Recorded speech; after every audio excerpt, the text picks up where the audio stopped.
इत्तेफाक रखते हैं कि ज्यादा समय दिया नहीं गया मुस्लिम पक्ष को अपनी सुनवाई के लिए।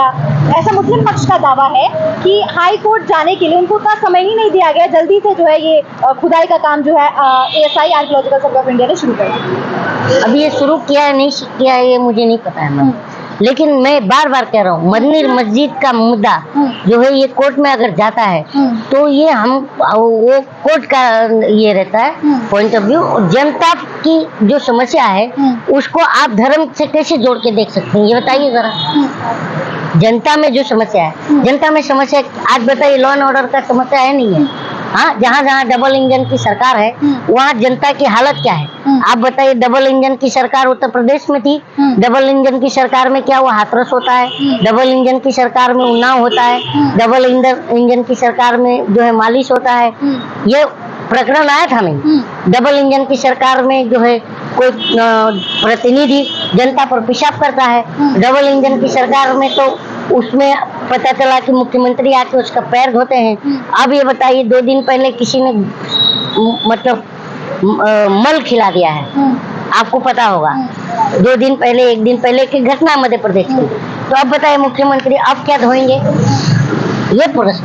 ये बताइए मणिपुर में भी डबल इंजन की सरकार है और मणिपुर में अभी क्या चल रहा है ये आपको बताने की मुझे जरूरत नहीं है। DY चंद्रचूड़ का जिक्र हुआ है तो मैं एक और चीज जो है दर्शकों को बता दूं या मैं आपसे पूछ लूं कि उन्होंने कहा है, बयान दिया है कि अगर सरकार जो है कार्यपालिका अपने सही तरीके से काम नहीं करेगी तो उनको हस्तक्षेप करना पड़ेगा, वो जो है फैसला सुनाएगी। ये मानते हैं ना कि बार बार फटकार लगा रहा है ना, वो क्यों लगा रहा है? तो आपको लगता है कि न्यायपालिका और कार्यपालिका के जो बीच का कार्य है वो मिलता हुआ नजर आ रहा है या आपको लग रहा है कि इसको डिस्टिंग्विश करने की जरूरत है? जरूर। देखिए लोकतंत्र में क्या है, by the people for the people, या लोकतंत्र भी कह दें तो लोक का मतलब प्रजा हो जाता है, जनता हो जाता है। तंत्र का मतलब ये जो आपने अभी नाम लिया, जितनी संस्थाएं हैं, जुडिशरी है, सब कुछ हम लोगों के लिए है। तो बताइए जब ये तंत्र नहीं काम करेगा हमारे लिए तो फिर हम क्या, सरकार के लिए अगर ये तंत्र काम करेगा तो फिर इसे लोकतंत्र कैसे कहें? सरकार तंत्र कहिए, ये हो सकता है, मेरा ये मानना है। तो आपको लग रहा है क्या, कैसे देखते हैं आपको कि अब न्यायपालिका जो है वो हस्तक्षेप करने वाली नहीं, शर्म की बात, शर्म की बात है। कार्यपालिका को जो है जनता के लिए काम करना चाहिए, सत्ता के लिए नहीं करना चाहिए। कभी भी याद रखिए कि जो भी आज के डेट में तो देखिए पत्रकार भी जनता के लिए काम नहीं कर रहे हैं, क्योंकि पत्रकार को ही जो भी न्यूज है या मीडिया है उसे हम क्या लोकतंत्र का चौथा स्तंभ क्यों कहते हैं? क्योंकि हम ये जनता मानते हैं कि ये हमारा और जनता और सत्ता के बीच संवाद साधने का एक माध्यम है। लेकिन जब ये माध्यम ही सत्ता को बचाने लग जाता है तब कहीं ना कहीं लगता है ना हमें कि हमारा जो है अब तंत्र जो है भ्रष्ट हो गया है। सीमा हैदर की जो है अभी काफी सुर्खियों में रही है। इसी से संबंधित एक और मेरा सवाल है आपसे कि अभी अंजू नाम की एक लड़की जो है वो पाकिस्तान में चली गई है, फेसबुक से उनको दोस्ती हुई थी, किसी से मोहब्बत हुई थी, फिर वो पाकिस्तान चली गई। तो उनका ये बयान है कि वो इस्लाम नहीं कबूलेंगी और अब ये भी बात आ रही है कि वो शादी नहीं करेंगी और अपना मजहब जो है नहीं बदलेंगी और वापस भारत आ जाएगी। तो आप इसे कैसे देख रहे हैं? इसे मैं कैसे देखूं? मैं तो इंडियन हूँ, भारतीय हूँ, मैं मेरे भारत की बात करूंगा। जो कि पाकिस्तान क्या कर रहा है नहीं कर रहा है वो मैटर। भारत में उनकी जो है वो पाकिस्तान चल जाती है NIA को, उसमें भी पता नहीं चलता है। तो अब मानते हैं ना कि कहीं ना कहीं इंटेलिजेंस जो है फेलियर है।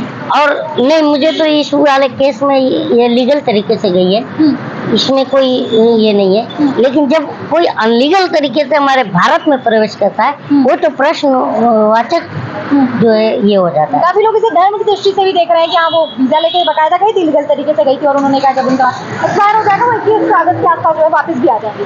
लेकिन काफी लोग इसे धर्म के एंगल से देख रहे हैं कि सीमा आई तो उन्होंने हिंदू जो है वो कबूल कर लिया, लेकिन ये अंजू गई तो उन्होंने इस्लाम। देखिए ये धर्म का अफीम चटा करके हमें मुद्दों से भटकाया जा रहा है।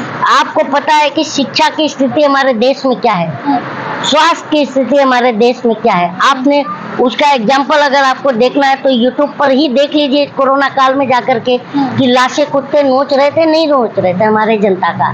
जो कि एक किसी भी भारत की जनता में ये हमने देखा है कि अगर कोई सड़क पर लवारिस भी मर जाता है तो उसका दाह संस्कार कराने का दायित्व तो सरकार का विधि विधान से जो उसका दाह संस्कार करना है वो सरकार के ऊपर दायित्व आ जाता है, क्योंकि वो लवारिस है। लेकिन जो लवारिस तो नहीं थे मरने वाले कोरोना काल में, लेकिन उनकी स्थिति ऐसी हुई तो कहीं ना कहीं सरकार तो कटघरे में आती है नहीं आती है। तो ये स्वास्थ्य व्यवस्था का हाल है कि ऑक्सीजन के अभाव में लोग मारे गए। तो कहने का मतलब शिक्षा भी का हाल देख ही रही है, स्वास्थ्य का हाल देख ही रही है, और रोजगार का हाल आपको पता है कि 45 साल के निचले रिकॉर्ड स्तर पर हमारे देश में बेरोजगारी प्रधानमंत्री और मोदी का क्राइम बयान भी जो आया है, है क्राइम भी बहुत ज्यादा है। क्राइम ज्यादा इसलिए है क्योंकि ज्यादा से ज्यादा युवा बेरोजगार है, तो क्राइम इसलिए बढ़ रहा है। और प्रधानमंत्री, क्या आपने अभी सवाल किया? प्रधानमंत्री मोदी का जो बयान आया है कि महागठबंधन को उन्होंने मुजाहिद कह दिया है, इंडियन मुजाहिदीन कह दिया है, इस पे आप क्या? एक बात बताइए, ये बौखलाए हुए हैं। अभी देखिए, कल प्रधानमंत्री की आप बात कर रही हैं, और ये एक मनीष तिवारी आता है जो रिंकिया का पापा, वो कह रहा है कि विपक्ष नामर्द है। अब बताइए, हम कहीं घूमने जाते हैं मैडम, तो देखते हैं बस स्टॉप के पीछे लिखा रहता है फलाना हकीम नामर्द जो है मिलिए हकीम से। तो अब तो मुझे लगता है कि इन लोगों को ये भी लिखवाना चाहिए कि फलाना मनोज तिवारी हकीम नामर्द, और नामर्द पहचानने का सबसे सॉलिड और शर्तिया इलाज मनोज तिवारी के यहाँ होता है, पुराने बस स्टेशन के पीछे मिलिए। ये कहाँ लिखना चाहिए? कहीं ना कहीं बताइए, डायरेक्ट नामर्द कह रहा है। हाँ? गजब है। तो ये सब चीजें, और अगर मान लीजिए कि ये बताइए कि प्रधानमंत्री जो है कल से विपक्ष सदन में मांग कर रहा है कि प्रधानमंत्री आइए अब मणिपुर पर बोलिए, तो आप बोल रहे हैं ज्ञान वापी पर। तो हम क्या समझे कि डाइवर्ट कर रहे हैं कि नहीं? आप भी मीडिया हो। नहीं सर, हम आप भागिए नहीं, आप भले ये कट करके भी लगाइए नहीं है, बिल्कुल कट, ये कट कर देगा आप लोग, मैं जानता हूँ। जाएगा सर, ये as it तो is। बताइए, प्रधानमंत्री कल से भाग रहे हैं सदन से, सुनिए, आप भागिएगा नहीं।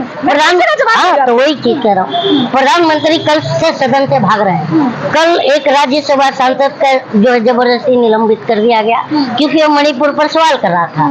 तो और कल रात से विपक्ष जो है गांधी प्रतिमा के नीचे धरने पर बैठा है, कोई सुन नहीं रहा है। और मुद्दा तो ये है ना कि हमारे माँ, आप भी एक महिला हो, आपको मणिपुर का वो जो नंग जो परेड था वो देख के दुख हुआ नहीं हुआ? मैं आपसे सवाल का मैं जवाब दे दूं। टाइम्स एक्सप्रेस में मैंने लगातार जंतर